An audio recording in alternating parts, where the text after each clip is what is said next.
আরেকজন প্রশ্ন করেছেন যে আমরা ভালোবেসে দুজন শরীয়ত মতো বিবাহ করি, কিন্তু মা বাবা মেনে নিতে চান না। এখন আমাদের একটা সন্তান আছে, এ ব্যাপারে আমি কি করতে পারি? এখন আর করবেন কি? কাজ তো হয়েই গেছে, বাকি ছিল সন্তান হওয়া, তাও হয়েছে, এখন আর করার কিছু নাই। তবে এই কাজ করা উচিত না। ভালোবাসা, বিবাহ পূর্ব ভালোবাসা ইসলাম জায়েজ করে নাই। বিবাহের আগে যে ভালোবাসা হয়, ভালোবাসা বৈধ নয়। আপনি অন্যায় ভাবে একটা ছেলেকে ভালোবেসেছেন, আর একটা ছেলেও অন্যায় ভাবে আপনাকে ভালোবেসেছে, এটি উচিত নয়। ইসলাম এটাকে বৈধ করেনি।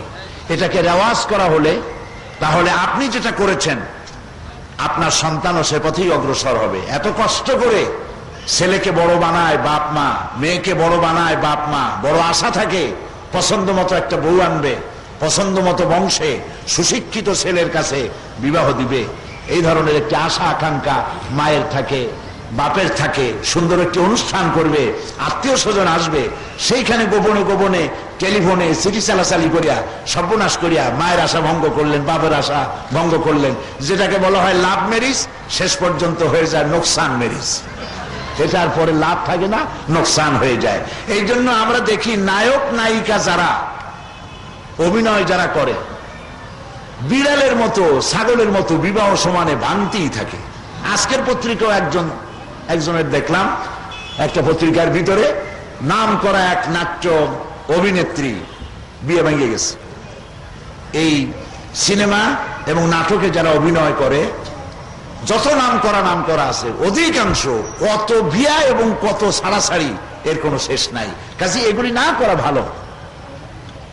আমি অবিবাহিতা মেয়েদেরকে, আজকে যেহেতু মহিলা সমাবেশ, তাদেরকে বলি, অবিবাহিত মেয়েদেরকে ধৈর্য ধরা উচিত এবং মনে মনে চিন্তা রাখা উচিত, আল্লাহ মেয়ে হিসাবে আমাকে যখন পৃথিবীতে পাঠিয়েছেন, কোরআনে কারীমের বর্ণনা অনুযায়ী একটি ছেলে আল্লাহ পাক আমার জন্য রেখেছেন আমার স্বামী হিসাবে।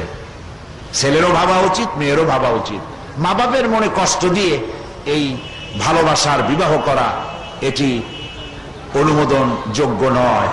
এজন্য সকলের সতর্ক থাকা উচিত যে বিপদে এখন এই মেয়ে প্রশ্ন করেছে, বিপদে পড়ে, এই বিপদে ভবিষ্যতের জন্য না কেউ পড়ে, সেজন্য সবাইকে, ছেলে এবং মেয়ে, অবিবাহিত অবিবাহিতদেরকে সতর্ক করছি।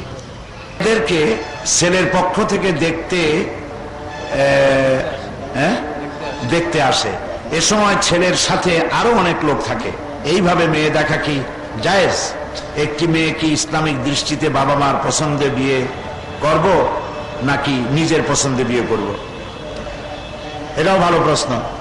মেয়েকে যখন একটা ছেলে দেখতে আসে বিবাহের উদ্দেশ্যে, তখন ওই ছেলের সাথে তার বন্ধু বান্ধব এবং ভগ্নিপতি জাতীয় বা ভাই ব্রাদার জাতীয় লোকেরা থাকবে না, থাকবে মুরব্বী, কন্যাপক্ষের কোন মুরব্বী, বর্ষিয়ান কোন মুরব্বী, অথবা পাত্রপক্ষের কোন বর্ষিয়ান মুরব্বী, বাপ দাদা নানা এ জাতীয় কেউ থাকবে, অন্য কেউ থাকবে না।